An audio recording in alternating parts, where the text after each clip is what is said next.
El día de hoy nos toca, tenemos como invitada a la compañera Irlanda Amaro.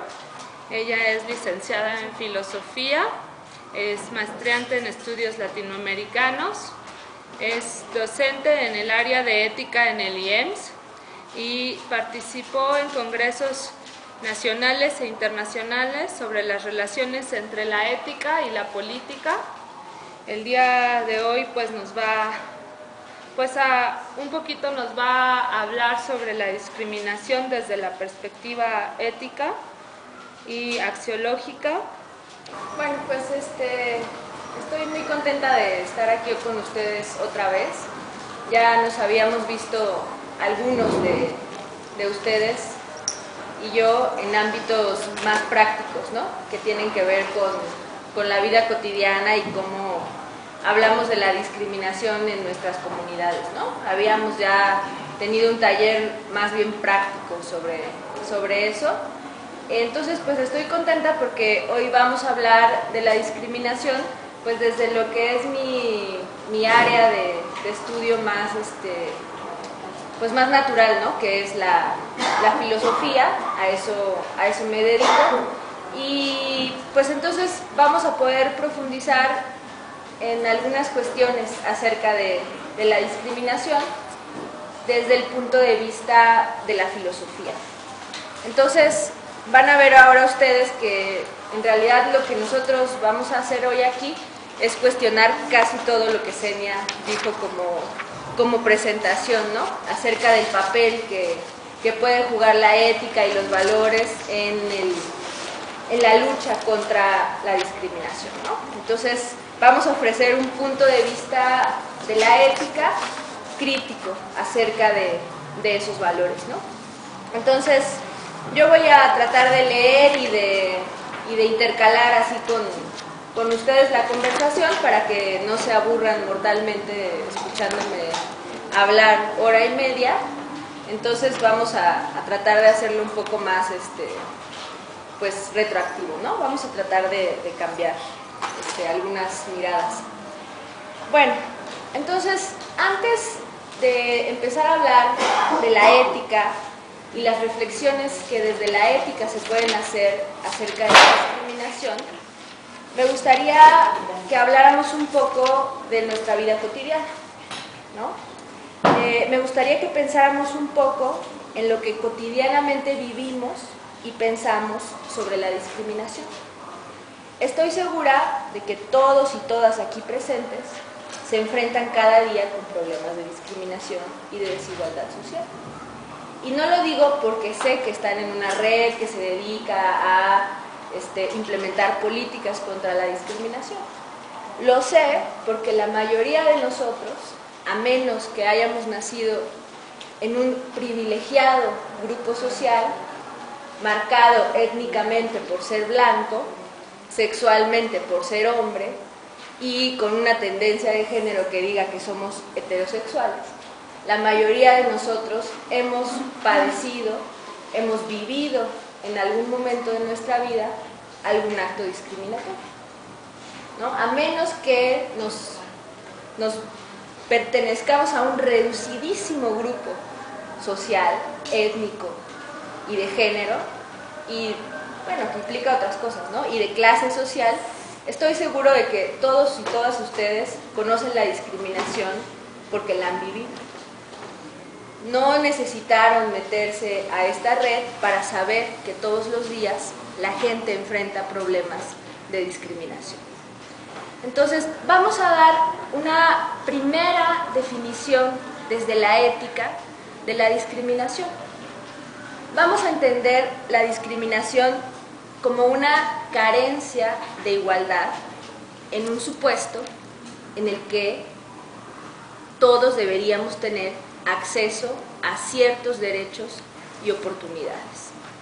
Nos sentimos discriminados cuando, bajo el supuesto de la igualdad, nosotros padecemos o vivimos una desigualdad, ¿no? Se supone que todos somos iguales ante la ley, todos somos iguales en el derecho, todos somos iguales en la Constitución, Sin embargo, en nuestra vida cotidiana, esa igualdad se pone en entredicho, porque resulta que no tenemos acceso a algunas oportunidades, resulta que no tenemos acceso por nuestra preferencia sexual o por padecer alguna enfermedad a servicios médicos, a un trato digno, a un trato con respeto. Entonces, desde la filosofía, así sencillamente, y para no hacernos más bolas, vamos a entender la discriminación como una carencia de igualdad, en un contexto en el que se presupone la igualdad. O sea, donde todos deberíamos ser iguales, resulta que, como dice el dicho, habemos unos más iguales que otros, ¿no? Si han escuchado ese dicho popular, ¿no? Bueno, eso es sencillamente lo que vamos a entender desde la ética como discriminación. Entonces, volviendo a nuestra vida cotidiana. Esta vida cotidiana en la que normalmente padecemos actos de discriminación es nuestro primer acercamiento con los actos de discriminación. Es una vivencia de la discriminación. Y muchas veces estas vivencias son muy duras, son imborrables, nos duelen y a veces también nos motivan a actuar, ¿no? Nos motivan a emprender campañas, luchas, movimientos contra la discriminación y por una mayor igualdad. Entonces, aquí está nuestra vida cotidiana. Luego, en esta vida cotidiana, vamos a dar un salto abismal al mundo de los derechos, al mundo de la ley, ¿no? También en nuestra vida cotidiana tenemos un sinfín de propaganda estatal en torno a la discriminación, ya que hay todo un tratamiento formal y jurídico que surge desde el Estado para tratar la discriminación. Todos los días yo estoy segura, que ustedes han escuchado en el radio o en la televisión que tenemos derechos y apoyos en las leyes para combatir la discriminación. No dudo que algunas de nosotras o de nosotros hayan escuchado anuncios que afirman que por ser mujeres tenemos derecho a vivir una vida sin violencia. Tenemos derecho a tener oportunidades de trabajo equitativas si somos discapacitados, o a ser tratados con igualdad y respeto si pertenecemos a la comunidad LGBT, o también que tenemos el derecho a la salud y a un trato digno si vivimos con VIH o con SIDA, etc., ¿no? Todos los días escuchamos propaganda en el que las leyes se supone que garantizan la igualdad y que todos los días escuchamos que los legisladores hacen nuevas leyes para proteger ese derecho a la igualdad. Entonces, este es el tratamiento jurídico de la discriminación, ¿no? Cuando el Estado se propone tratar de resarcir un daño social, una falta de igualdad en la sociedad, promulgando una serie de leyes, ¿no? Solo para que ustedes se den idea de esta situación, en México, durante los últimos 12 años, se han promulgado casi 300 leyes en contra de la discriminación, en los distintos ámbitos, ¿no? En el ámbito federal, en el ámbito estatal, en el ámbito judicial, etc.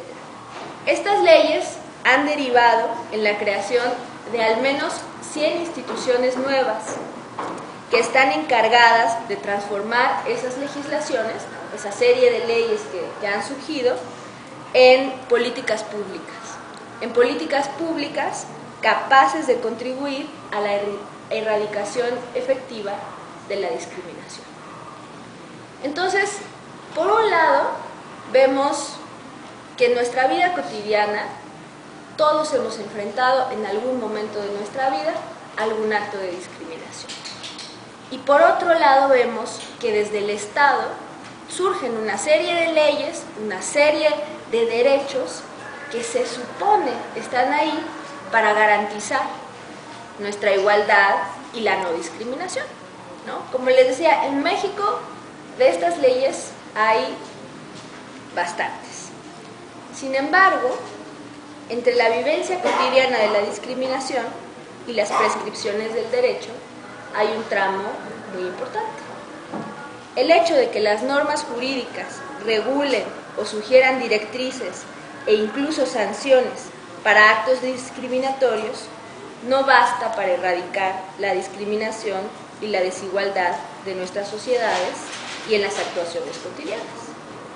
Si esto fuera posible, bastaría con que promulgáramos una ley que prohibiera la pobreza, ¿no? Entonces, si en la Constitución dice que queda prohibido ser pobre o que haya pobreza en nuestro país, pues entonces, por decreto, las leyes no funcionan así.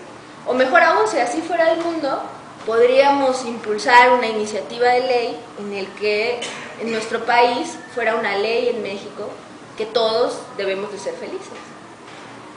Y entonces ahora sí, por ley, todos debemos de ser felices. Y cada mañana cuando amanezca, debemos de estar felices, porque así lo dice la ley. Pero bueno, esto no, yo hago una contraargumentación un poco radical para que ustedes vean ese gran tramo que hay entre nuestras vidas y la legislación, ¿no? Hay un tramo que nosotros ahorita vamos a tratar de desentrañar a partir de la reflexión filosófica, ¿no? A partir de la ética. Entonces, pues, no necesitamos ser juristas ni filósofos para darnos cuenta de que la vida no funciona así. Las leyes son la expresión de una serie de necesidades y de valores que tienen una base material, real. Es decir, que responden a relaciones sociales y a intereses concretos, y no solo a buenas ideas o a buenas voluntades.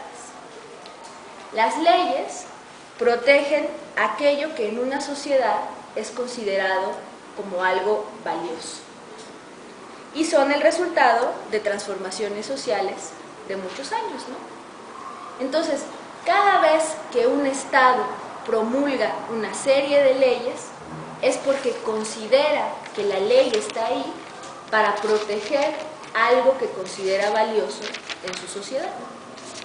Si no considerara valioso cierto derecho, cierta garantía, cierta situación, no habría necesidad de hacer leyes, ¿no? Las leyes, entonces, digamos, son la expresión jurídica de ciertos valores sociales. Todo, para no hacernos el cuento muy difícil, todo lo que vale en nuestra sociedad, la ley busca protegerlo, busca perpetuarlo, busca mantenerlo, busca continuarlo, porque lo consideramos valioso, ¿no? Entonces, cuando uno considera valiosa su libreta, pues la cuida, ¿no? Le pone un hule encima, le pone un plástico, la guarda en un lugar especial, porque considera que es valiosa para uno mismo esa libreta. Así más o menos, haciendo una analogía, funciona la ley. Cuando la ley considera que algo es valioso para la sociedad, entonces busca protegerlo a través de la dictaminación de ciertas normas, ¿no? De ciertas medidas. Bueno, sí, hasta acá, vamos bien, hablamos de lo mismo. Bueno, lo que a mí hoy me gustaría compartir y discutir con ustedes es cómo surgen todos esos sistemas de valores que la ley trata de salvaguardar a través de la legislación. En particular, me gustaría hablar de ese valor tan apreciado en nuestra sociedad al que le llamamos igualdad. Ustedes saben que toda democracia moderna está basada en un principio de igualdad. Es el último y más fundamental valor que tiene una democracia. En este valor, se supone, está basado nuestro Estado, el Estado moderno, como lo conocemos hoy, y también sus leyes, ¿no?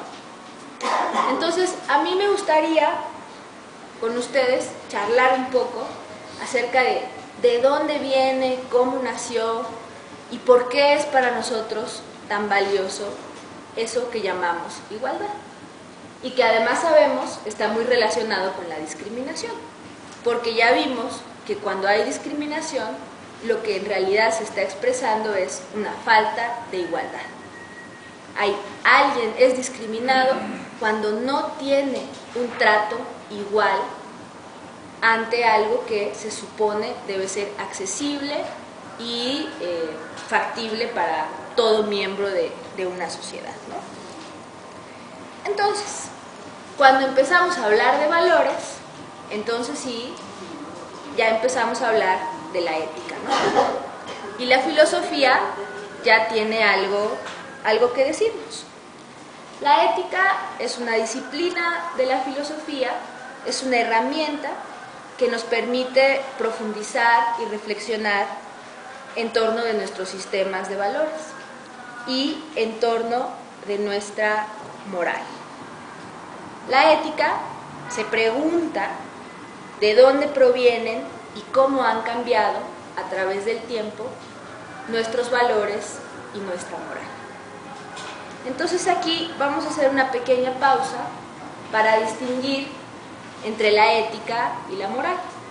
Nosotros escuchamos muchas veces en nuestra vida cotidiana que se nos dice, debes actuar con ética. Hay una ética laboral aquí en esta empresa, ¿no? Debes seguir cierta ética laboral. Y ahí se nos confunde un poco la ética con la moral. Entonces, una distinción sencilla que hay entre la ética y la moral es que la ética es una disciplina, es, digamos, una rama de estudio de la filosofía. Y todos ustedes saben que cualquiera que estudia algo, pues tiene un objeto de estudio, ¿no? El objeto de estudio de la ética son las distintas morales que ha tenido el ser humano a lo largo de la historia. Es decir, la ética reflexiona en cómo han cambiado los valores para la sociedad. Porque algunas cosas que nosotros hoy consideramos valiosas no eran tan valiosas en el siglo XV. Y lo que hoy nosotros consideramos como una conducta aceptable, ¿no? Como una moral aceptable, pues no era aceptable en el siglo XVIII o en el siglo XVII. Entonces, la moral es algo que sí tenemos en nuestra vida cotidiana. La moral son toda esa serie de normas y de reglas que nosotros socialmente cumplimos para poder convivir con el resto de la sociedad. Ahora, las normas morales tienen una característica. Las normas morales todavía no alcanzan a ser leyes, ¿verdad? Las normas morales solamente cuando nosotros faltamos a nuestra moral no tenemos más castigo que el que nos da nuestra conciencia. Las normas morales apelan a la reflexión y a la conciencia del individuo, ¿no? Ahí vamos a distinguir ahora las normas de los sistemas jurídicos. Las normas morales, las reglas morales, cuando ustedes rompen una regla moral, nadie los puede meter a la cárcel por romper una regla moral. En cambio, por romper una regla jurídica, sí pueden, tal vez, si es el caso, depende de qué norma, pues tienen que enfrentar una amonestación del Estado, ¿no? En la moral, esto no sucede. Solamente se sienten mal, ¿no? Tienen cargo de conciencia. Si son cristianos, a lo mejor sienten culpa. Entonces, la moral, digamos, apela a nuestra conciencia nada más. Sin embargo, tanto las normas morales como las normas jurídicas están sustentadas en valores. Por eso a veces las normas jurídicas y las normas morales pues se combinan, ¿no? Se cruzan. Si moralmente en nuestra sociedad está penado, está prohibido robar, es muy probable que haya una ley en el Estado en el que se emita una sanción para una persona que toma algo que no es de su propiedad. ¿Por qué las normas morales y las normas jurídicas se relacionan? Porque normalmente están sustentadas en los mismos valores. Y eso es precisamente lo que examina la ética. La ética examina cuáles son los valores en los que están sustentados tanto nuestras normas morales como nuestras normas jurídicas. Y por eso es importante pues hacer reflexiones éticas, ¿no? Porque decimos, bueno, a ver, ¿por qué yo considero que tomar algo que no es de mi propiedad es algo malo? ¿Por qué el Estado considera que tomar algo que no es de mi propiedad es merecedor de una sanción? El porqué de esas normas, pues eso es lo que nos da de esas normatividades, tanto morales como jurídicas. Entonces, pues ahora sí, ya nos vamos metiendo un poco más en el terreno de la ética. ¿Hasta acá todos vamos hablando de lo mismo? ¿Sí? Perfecto. Bueno, entonces, la ética también nos ayuda a explicar cómo los sistemas de valores o sistemas axiológicos se relacionan con los sistemas normativos, esto que ya les decía, ¿no? Es decir, con los códigos de reglas que los seres humanos vamos inventando para vivir en sociedad. De esta forma, la ética puede ayudarnos a comprender la problemática en torno a los valores de los que surge la discriminación. Y bueno, esto es de lo que vamos a reflexionar nosotros, ¿no? Es necesario realizar una reflexión ética acerca de la discriminación que nos permita relacionar los distintos sistemas de valores y cómo estos sirven de base para los sistemas normativos jurídicos, es decir, para determinar las leyes que surgen en los estados nacionales o en los gobiernos. Haremos esto con la intención de mostrar que detrás de las prácticas discriminatorias hay sistemas de valores que tienen bases materiales, que son la expresión de determinadas relaciones sociales y, sobre todo, de intereses de grupos humanos específicos. Igualmente, esta reflexión nos permitirá comprender que estos sistemas axiológicos son históricos y que han cambiado, que no siempre hemos tenido los mismos sistemas axiológicos. Bueno.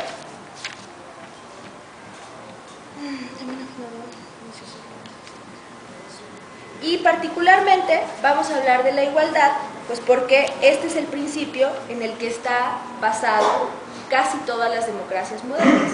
Y vamos a hablar en algo que en filosofía política y en ética se llama constitucionalismo. Es decir, cómo se fueron formando las constituciones políticas, ¿no? Con todas esas series de derechos, en particular a partir de una serie de derechos que después de la Revolución Francesa, en 1791, se llamó Declaración Universal de los Derechos Humanos, ¿no? Entonces, esa primera declaración de derechos es la que sirve de base para todas las constituciones modernas. Y nosotros, así en nuestra incursión en la ética, de lo que vamos a hablar es, bueno, qué valores tiene detrás esa Declaración Universal de Derechos Humanos y de todos, ¿no? Bueno, para no repetir, bueno, vamos a hablar entonces ya propiamente de ética. Y cuando hablamos de ética, hablamos de los valores que han tenido seres humanos a lo largo de la historia. Pero la ética no se pregunta así por los valores, aquí sentados nosotros como abstractamente, ¿no? Se pregunta siempre desde determinado lugar, desde un lugar específico. Porque no es lo mismo preguntarse si es bueno robar cuando eres un inmigrante salvadoreño que está atravesando México para tratar de llegar a Estados Unidos, que cuando eres una persona muy rica que está escuchando la clase de moral en una escuela de los legionarios de Cristo. Entonces, la ética también es una ciencia, una disciplina que está situada. Así que yo no voy a hablar de una ética así en abstracto, ¿verdad? No les voy a hablar de la ética como si fuera algo que un día se instaló en mi cabeza. Les voy a hablar desde un punto de vista particular de la ética. que es el punto de vista que ofrece una postura filosófica que se llama materialismo histórico. Es decir, el materialismo histórico es una postura filosófica que va a sostener que todos los valores y las normas son la expresión de determinadas relaciones sociales y que no son la expresión, por ejemplo, de mandatos divinos, ¿no? Sí. Vamos a hablar de la ética desde el punto de vista del materialismo histórico.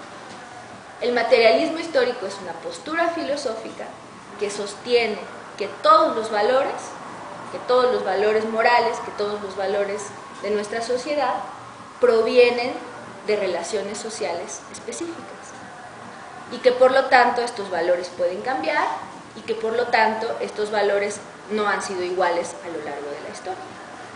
Los únicos valores que no pueden cambiar y que han sido iguales a lo largo de la historia, pues son los valores que provienen de sistemas religiosos, ¿no? Los 10 mandamientos no han cambiado después de 4000 años o más. ¿Ya cuántos llevamos de cristianismo? 2000 años de cristianismo. ¿Por qué? Bueno, porque esos valores se los dio Dios a Moisés en un rayo, escritos en una tabla, ¿no? O sea, esos valores no se pueden cuestionar porque tienen un origen divino, ¿no? O sea, ahí un rayo bajó y escribió unas tablas con 10 reglas sobre Moisés cuando estaba arriba de un monte, ¿no? Eso, ¿quién lo puede cuestionar? Nadie, ¿no? Esos valores son eternos. Pero nosotros no estamos hablando de ese tipo de valores, porque a Moisés nunca nadie vio que el trueno bajó, nunca nadie vio si Dios le habló de verdad. Nosotros vamos a hablar de los valores que surgen en la sociedad, ¿no? Que surgen de determinadas relaciones sociales. Bueno, y entonces, por esto, vamos a creer que todos los valores se pueden cambiar y que todas las sociedades pueden cambiar y crear distintos valores. Y para dar un ejemplo de cómo estos valores han cambiado a lo largo de la historia, vamos a empezar a hablar de una de las discriminaciones más antiguas. Me refiero a la discriminación que hay pues hacia la mitad del género de la especie humana, ¿no? Que somos las mujeres. Para empezar, ¿no? Esa es una de las más antiguas y además discrimina a la mitad de la especie humana, ¿no? Entonces, para citar un libro que tiene una posición desde el materialismo histórico. En el libro, El origen de la familia, la propiedad privada y el Estado, Friedrich Engels describe, a partir de un estudio histórico de las transformaciones de las comunidades nómadas y cazadoras a las sedentarias y agrícolas, que hubo importantes transformaciones en la noción de familia, que conocemos hoy.